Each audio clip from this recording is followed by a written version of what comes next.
بہت بڑے ہمارے عالم دین گزرے ہیں، سید شرف الدین عاملی لبنان کے عالم دین تھے، بہت بڑے.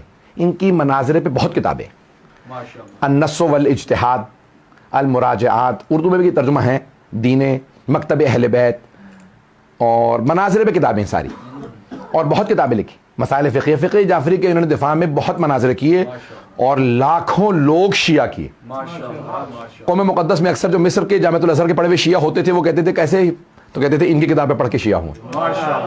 تو بہت مضبوط تھے، اللہ نے بڑی توفیق دی تھی. سید شرف الدین عاملی، موسوی عاملی، جبل عامل کے رہنے والے، تو اس لیے عاملی کہا جاتا تھا. تو 20ویں صدی میں ہمارے 2 علماء مراجوں نے آل سعود کے زمانے میں حج میں نماز پڑھائی. ایک آقا محسن الحکیم نے اور ایک آقا شرف الدین نے، سید شرف الدین، اور دونوں نے فیصل کے زمانے میں. تو فیصل بہرحال اس نے، بعض علماء نے نقل کیا کہ آقا حکیم سے کہا تھا کہ میں جنت البقیع بنوا دوں گا، پھر اس کے بعد بھائیوں نے ہی اس کے امریکہ سے مل کے قتل کروا دیا. بہرحال اب یہ جا رہا ہے تو بہرحال فیصل نے بلایا، کبھی بلائے میں ملنا چاہتا ہوں. تو آقا شرف الدین موسوی، ان کا بہت نام تھا، کتابیں ان کی چھپ گئی تھیں، ان کا بہت چرچا ہو گیا تھا. جب گئے تو کہنے لگے کہ پہنچے. اب بادشاہ، آپ کو پتا ہے بادشاہ کتنے پڑھے لکھے ہوتے ہیں، زیادہ میں کچھ نہیں کہنا چاہتا. ہاں، تو اب جتنی تعلیم ہوتی ہے آج کل تو صدر اور وزیر اعظم بھی ایسے ہی آ رہے ہیں. تو لیکن بہرحال اب بادشاہ زیادہ ایجوکیٹڈ نہیں، وہ پیسہ باپ دادا بادشاہ تھے تو بادشاہ بن گیا. تو اب وہ اس نے کہیں بلایا آ گئے سید شرف الدین موسوی عاملی کو، اور اپنے جو بڑے بڑے وہابی علماء تھے ان کو ہی بلا لیا. اعتراض کیا آقا شرف الدین موسوی عاملی پہ. بادشاہ فیصل نے کہا، کہنے لگے کیا 20ویں صدی آ گئی ہے، لوگ چاند پہ پہنچنے والے ہیں اور آپ ابھی تک گارے مٹی کی قبروں کو جا کے چومتے ہیں. اور مجھے بتایا، یعنی کیونکہ مدینے میں تو انہوں نے زری گرا دی تھی اس لیے گارے مٹی کی قبریں تھیں. اور کہنے لگے مجھے بتایا نجف کربلا کے اندر سونے چاندی کی ذریعے لگا رکھی ہیں، آپ لوگ سونے چاندی کے بوسے دیتے ہیں، یہاں گارے مٹی کو چومتے ہیں. کیا یعنی آپ لوگوں نے ترقی کے کیا سیکھا؟ تو آقا شرف الدین عاملی کہتے ہیں کہ میں نے فوراً باب الحوائج سے توسل کیا. پتہ نہیں لوگ ہیں یا نہیں. کہا کہ مولا مجھے جواب تو علمی بہت سے ہیں ذہن میں، اس بیچارے کے عقل، اس کی سمجھدانی چھوٹی، پتہ نہیں لوگ ہیں یا نہیں. ایسا جواب دے مولا کہ اسے سمجھ میں آئے، بادشاہ ہل جائے. تو کہا کہ ٹھیک ہے میں بھی جواب دیتا ہوں. کہ میں توسل کر ہی رہا تھا باب الحوائج سے. کہ مولا میرا معاملہ نہیں ہے، یہاں عزت جائے گی آبرو جائے گی آپ کے اجداد کے دین کی، میرا تو ہے نہیں، میں تو پیروکار ہوں. نہیں لوگ ہیں یا نہیں.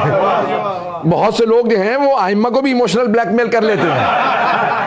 تو کہا مولا معاملہ تو آپ کا ہے، آپ کے جد کا دین ہے، میرا کیا. تو کہا جواب ایسا دیں کہ میں بادشاہ کا جواب دے سکوں. کیا میں بھی بیٹھا سوچ ہی رہا تھا کہ کیا جواب دوں کہ بادشاہ کو لگے. کہ اچانک ایک آدمی نے اعلان کیا کہ بادشاہ سلامت، رسول اسلام کے زمانے کے قرآن ہرن کی کھال پہ وہ دریافت ہوا ہے، وہ آپ کے لیے زیارت کے لیے لے کے آئے. کہا میں نے دیکھا کہ مرتبہ فیصل کھڑا ہو گیا. کہا لاؤ. تو انہوں نے جو ہے وہ قرآن کریم مخمل کے کپڑے میں لپیٹ رکھا تھا، سونے کی تاریں لگی تھی. جیسے ہی اس نے قرآن ہاتھوں میں لے کے چوما، آنکھوں سے لگایا، کہا میں فوراً کھڑا ہوا، میں نے کہا شرک، بدعت، حرام. وہ تین ہی تو الفاظ آتے ہیں انہیں. تو جیسے کہا نا شرک، بدعت، حرام، تو فیصل نے پلٹ کے کہا مولانا دماغ خراب ہو گیا آپ کا کیا؟ محل کے اندر شور مچانے لگے. کہا یہ تم کیا کر رہے ہو؟ سونے کی تاروں کے بوسے دے رہے ہو، مخمل کے کپڑوں کے بوسے دے رہے ہو، ہرن کی کھال کو چوم رہے ہو.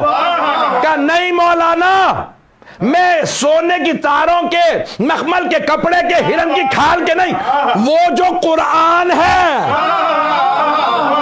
اس کی وجہ سے چوم رہا ہوں. کہ ہم بھی گارے مٹی کے بوسے نہیں دیتے، وہ جو قبروں میں نبی، کہا وہ جو قبر مطہر میں نبی و آل نبی ہیں ہم ان کی وجہ سے بوسے دیتے ہیں. کہا کچھ دیر کے لیے بالکل سٹپٹایا، خاموش ہو گیا. کہا اس سال اپنے مفتی اعظم سے کہنے لگا، مفتی اعظم تو سمجھتے ہیں نا، تو اپنے مفتی اعظم سے کہا کہ بھئی اے عبداللہ بن باز سال تم نہیں، یہ نماز پڑھائیں گے. کہا انہوں نے ایسا جواب دیا کہ دل کو لگ رہا ہے کہ آج قرآن آ جائے اور جو صاحب قرآن ہو، پتہ نہیں لوگ ہیں یا نہیں، جو صاحب قرآن ہو اسے نہیں چومو گے، اور جو وارث قرآن ہو